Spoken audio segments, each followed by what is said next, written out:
आज हम बात करने वाले हैं एक बहुत कॉमनली हर्ड टॉपिक की। यस, बहुत ही कॉमन आप इस वर्ड को सुन रहे हैं, इस टॉपिक को सुन रहे हैं, बहुत से लोगों की चिंता का कारण बना हुए हैं। हम अपनी रोजमर्रा की जिंदगी में किसी न किसी के मुंह से सुन ही रहे हैं। जी हाँ, बिल्कुल ठीक सुना। हम आज बात करने वाले हैं ओवर थिंकिंग की।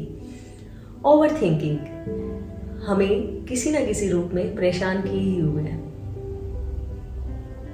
अब ओवर थिंकिंग है क्या, इसे ठीक करने से पहले समझना जरूरी है कि है क्या।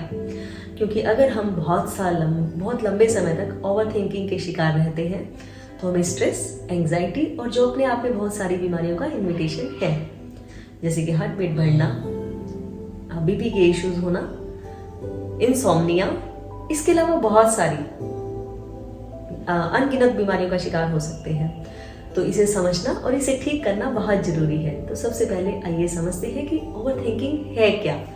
ओवर थिंकिंग जब हम किसी भी बात पर, किसी भी समस्या पर बार बार विचार करते हैं और कोई निर्णय नहीं ले पाते, सिर्फ विचार ही करते रह जाते हैं, ओवर एनालाइज करते हैं। वैसे तो इसे समझने बैठे तो बहुत लंबा टॉपिक है, परंतु आज हम इसे बिल्कुल शॉर्ट में समझते हैं। मैंने अपनी पिछली वर्कशॉप में बिल्कुल डिटेल में समझाया है, जिसकी रिकॉर्डिंग मैंने शेयर भी की हुई है, तो आप उसे और अच्छे डिटेल में समझ सकते हैं। तो चलिए बात करते हैं ओवर थिंकिंग। ओवर थिंकिंग जो है वो हमारे सोचने का एक पैटर्न है। जब हम किसी बात पर ओवर एनालाइज करते हैं, बार बार किसी बात को सोचते हैं, किसी समस्या के बारे में सोचते हैं या किसी व्यक्ति से जो बातचीत हुई उसके बारे में भी सोचते रहेंगे, ये हमारी आदत बन जाती है। तो हम उस पर इतना विचार करते हैं कि हम किसी निष्कर्ष पर पहुंच ही नहीं पाते हैं और उस समस्या का समाधान तो दूर, हम स्ट्रेस का शिकार हो जाते हैं और ओवर एग्जॉस्ट हो जाते हैं। अब ये आती कहां से है? वैसे तो इसके बहुत से कारण हैं, परंतु मुख्यतः हम समझेंगे इसको दो भागों में।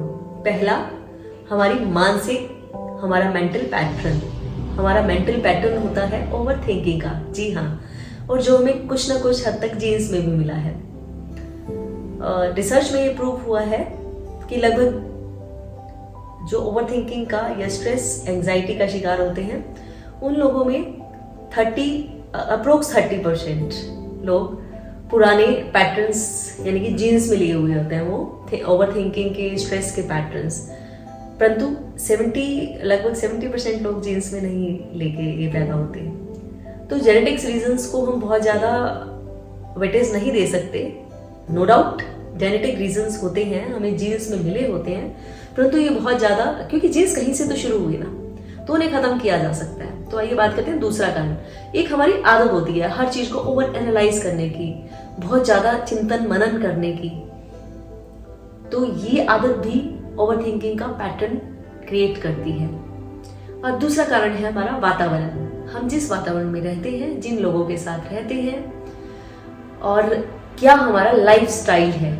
हमारा लाइफस्टाइल भी बहुत इंपॉर्टेंट रोल प्ले करता है, बहुत महत्वपूर्ण भूमिका हमारे लाइफस्टाइल की रहती है। हम कितना ज़्यादा स्क्रीन पर समय बिताते हैं, हमारे आसपास के वातावरण में क्या साफ सफाई है या गंदगी है, या हमारे वातावरण में बहुत ज़्यादा शोर है, बहुत शोरगुल, बहुत शोर शराबा, तो वो भी ओवर थिंकिंग को। और आजकल तो एक और चीज़ मैं इसमें ऐड करती हूँ, रील्स स्क्रॉल करना।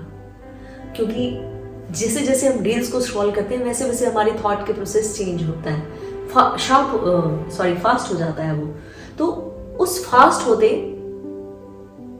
थॉट प्रोसेस के साथ हमारा ओवर थिंकिंग को भी बहुत बढ़ावा मिलता है, जिससे स्ट्रेस, एंजाइटी, तनाव, ये सब चीजें अनइनवाइटेड गेस्ट आ जाते हैं। तो ओवर थिंकिंग के इन कारणों के अलावा हम उस कारण को भी इग्नोर नहीं कर सकते कि जिन लोगों के साथ हम समय बिताते हैं। अगर हम पॉजिटिव लोगों के साथ रहते हैं तो हमारे को ओवर थिंकिंग के पैटर्न्स कम परेशान करते हैं। अगर हम नेगेटिव लोगों के साथ रहते हैं जो सारा दिन नेगेटिव बातें ही करते हैं, तो हमारे भी वही थॉट के पैटर्न बन जाते हैं। नेगेटिव थिंक करना, फिर उस पर बहुत ज्यादा विचार करना, हमारे आसपास के लोग कैसे हैं, बहुत ज्यादा, क्योंकि ओवर थिंकिंग जनरली उन लोगों को परेशान करती है जो बहुत सेंसिटिव होते हैं।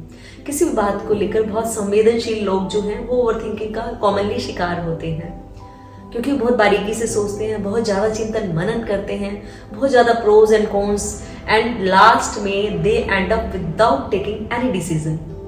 तो वो किसी भी काम को शुरू करने से पहले इतने ज्यादा एग्जॉस्ट हो जाते हैं कि दे प्रोक्रेस्टिनेट, वो काम को पोस्टपोन करते हैं, टालते हैं, काम कर ही नहीं पाते, डिसीजन ले ही नहीं पाते। तो अगर आप भी इन सब चीज़ों का शिकार हैं तो प्लीज़ अपने ओवर थिंकिंग के पैटर्न को समझिए और उसे ठीक कीजिए। ये जी हाँ, बिल्कुल उसे ठीक करना बहुत ज़रूरी है। और मैंने इसके लिए एक गाइडेड प्रैक्टिस भी शेयर की है अपने चैनल पर, जिसे आप स्क्रीन पर देख सकते हैं, जिसके टाइटल को, एंड इसे आप कॉन्टिन्यूस प्रैक्टिस करें तो इट विल श्योरली आपको अपने ओवर थिंकिंग के पैटर्न से फ्री करेगी। And it has brought lot of big changes in the people thought pattern, जिन्होंने इसको रेगुलरली फॉलो किया है, रेगुलरली प्रैक्टिस किया है। जो भी लोग इसको रेगुलरली प्रैक्टिस कर रहे हैं उन्हें बहुत ऑसम बेनिफिट्स मिल रहे हैं। तो आप इसे प्रैक्टिस कर सकते हैं। इसके अलावा मैं आपके साथ शेयर करने वाली हूँ छोटी छोटी कुछ टेक्निक्स अगले वीडियोस में।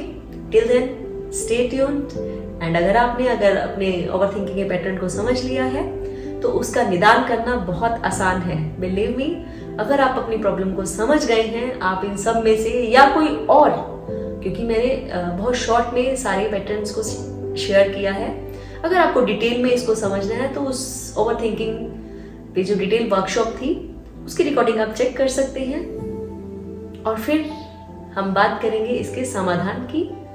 तो till then stay tuned. Thank you so much.